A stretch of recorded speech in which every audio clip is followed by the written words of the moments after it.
We already have one Game 7 in the books. How many are we going to get? We have 3 Game 6s tonight, so that means we have the potential to have the 2 best words in sports and get it 4 times in one round. That's the most in over a decade. So let's check in with some of the best reporters in the business as the stakes continue to climb in these playoffs. And let's start in Orlando, because the Magic, they have a chance to become the 5th team to pull off an 8-1 upset since the first round expanded to best of 7. Myung Masuk, you're there. Do the Pistons seem like a team that's up against the ropes?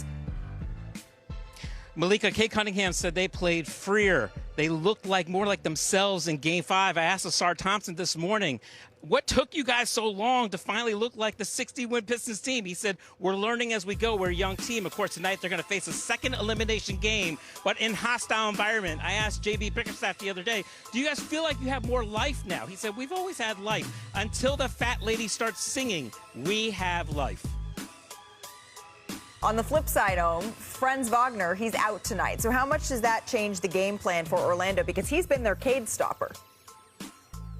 This is a game changer for the Orlando Magic because when he was the primary defender on Cade Cunningham in the first 4 games, Cade only made 6 field goals and had 6 turnovers. Right. He was in a boot in Detroit. He was ruled out yesterday before this game. If this series is extended to Game 7 on Sunday, it's looking highly unlikely that he would be able to play in that. Thank you very much. Let's go out to the 6, where we got a Game 6. Brandon Ingram is listed as doubtful for Toronto's win or stay home game against the Cavaliers. Jamal Collier, you're there. It's been kind of an uninspiring start to the playoffs for Cleveland. Did they feel like they need a big night from their backcourt? Yeah, Malika, we've been waiting for that big night from Donovan Mitchell, especially. But Mitchell said he doesn't really care about that. In fact, we've seen the big game scoring Donovan Mitchell, and he said actually we see how that movie ends. And that's why the other night when Dennis Schroeder got it cooking in the 4th quarter, he told Kenny Atkinson, leave Dennis out there. It was good to sit on the bench. I asked James Harden, what are they going to need to win this Game 6 tonight? He said everything. Everything. All right. Well, we're going to be tuned into that, Jamal. Thank you. Let's shift out to the West because we could see some history on our hands. The Rockets, they are trying to become the first team to come back from an 0-3 deficit, and we all know that's something LeBron James, he does not want on his resume. Dave McMenamin, the Lakers, they failed to crack the century mark in either of their last 2 losses. So how are they trying to find their level and avoid a Game 7 here? Yeah, Malika, LeBron also doesn't want to exchange the war of words between both sides this series. Jabari Smith Jr. said the Rockets are obviously the better team. I asked LeBron about that after Game 5. He said, I'm too old for that bleep. And the game is won in between the 4 lines. Where the Lakers are struggling in between those 4 lines are with their turnovers. They had 15 of them, leading to 18 points for the Rockets in Game 5. Marcus Smart committed 6 of them. He said, we're not giving ourselves a chance. By the way, we're turning the ball over. If they do that, they should have a better game plan. And then they got to continue to feed the beast inside. DeAndre Ayton, 37 points, 27 rebounds in Games 4 and 5. He is trending in the right direction, even though the Lakers in the series are not. Dave, thank you very much. The Lakers, of course, they also got Austin Reeves back for Game 5, but they relied heavily on him and LeBron. That duo created 77% of the team's points in the loss. And that lack of balance, it had Big Perk making a big prediction on yesterday's show. They are in trouble. As a matter of fact, the Rockets are going to win this series. Ooh. Everything right now, the Rockets, Wow. Yes. History. Yes, making history. And I'm sorry because Braun is going to be on the wrong side of it. But right now in this series, it favors the Rockets. Hello, world. You damn right I said it, and I'm going to say it again. The Rockets are about to make history. I got my family up here, H-Town legend. Damn it, the legends going to be in the building. Paul Wall, Slim Thug, Bun B, the list goes on. You know why? Because they have found their identity on the defensive side of the basketball. And the Houston Rockets has held the Los Angeles Lakers under 100 points in the last 2 games. Let's talk about this matchup. Games 1 and 2, Luke Kennard was having it his way. 20 points plus in each one of those games. And all of a sudden, this beast, Amen Thompson, got the assignment. And look right here, the athleticism, the length, it bothered him, blowing up the screens, not being able to get in screens. Look at him, the awareness, right, of knowing where Luke Kennard is at. And look at the recovery on this one by Amen Thompson. Give me that. You want to see some real numbers? Look at these numbers right here. Since game 2 in the last 3 games, Amen Thompson has guarded him 111 times. Guess how many points Luke Kennard has scored? I can guess 1. 1! 1! You talking about an elite defender? You talking about a guy that's setting the tone? This is what you call a tone setter. H-Town, stand up. Perk, what's your area code? I have a 281. I'm 409, but I'm adopted in Houston. Okay, that's fine. 713-832. If we're going to make a case for the Houston Rockets, it's also about the defensive job that they're doing on LeBron James, just trying to wear him down.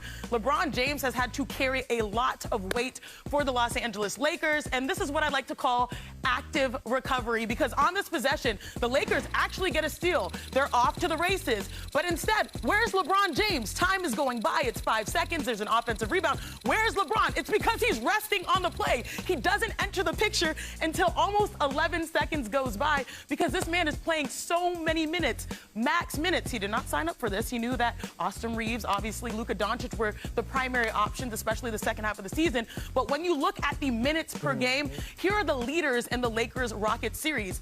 Amen Thompson, Jabari Smith Jr., Alperen Sengun, and one member of the Los Angeles Lakers. But check out the ages. 23 years old, 22, and then 23, and then, of course, the 41-year-old. Something is a little different than the rest, Malika. Well, the Rockets, they're 1 win away, Shanae, from forcing a Game 7 after going down 3-0. That Uno reverse, that's not something you see all that often when you look at the entirety of NBA history. It's only happened 4 times up until this point, and each of those previous 4 times, they all went on to lose Game 7. So we know that Alperen Sengun and company teams can join the Knicks in the second round tonight. And we've got some friends.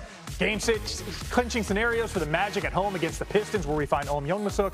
And the Cavs are in Toronto with Jamal Collier. Let's start in O-Town with Ohm. And, oh, man, a Mario Kart blue shell couldn't have kept Detroit out of the 1 seed in first place in the East this season. Still, they needed an historic performance from Cade Cunningham in Game 5 to keep the season alive. What can you share about the Pistons' mindset in enemy territory, trying to even force a Game 7 tonight? Well, they look pretty confident at shoot-around this morning and pretty relaxed, and I think they're starting to feel like they played a little bit more like themselves, the 60-win team, for really one whole game in Game 5. And they're going to try and carry that over. I asked Asar Thompson this morning, did you guys look more like yourselves? Do you feel more like yourselves? He said, yes, we got up and down the court. We scored. Of course, the defense was there, the rebounding, the scrappiness. I asked J.B. Bickerstaff, is it just a matter of you guys looking like yourselves, playing Pistons basketball? He said, we fought, we punched, we scrapped. They're going to have to do it again tonight. I said, does it feel like you guys have life again in this series? He said, I always felt like we had life. Until that fat lady starts singing, we have life. Well, it took 45 points in 44 minutes and 5 threes from Cade Cunningham to give them life. We'll see if they can distribute the wealth a little bit here tonight in Game 6. Ohm Youngmisuk, thanks so much for joining us here.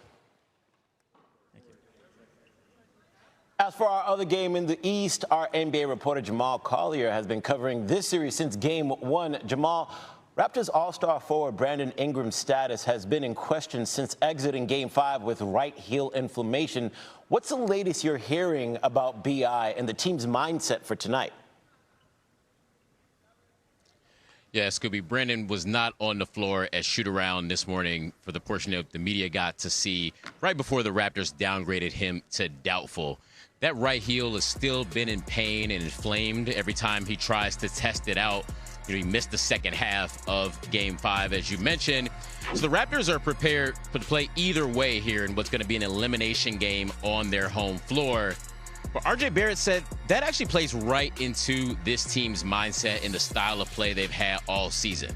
They're defense first, scrappy, fight, and those are the kind of traits you need to win an elimination game. It's the way that they've bothered Cleveland stars, Donovan Mitchell and James Harden, especially in these last handful of games. And the Raptors are going to try to keep that mindset going forward in this game. Really, after that second half of Game 2 is when they start to get more comfortable. They started to sort of feel settled into this series, and they're going to try to keep that mindset here and try to force this thing back to Cleveland one more time.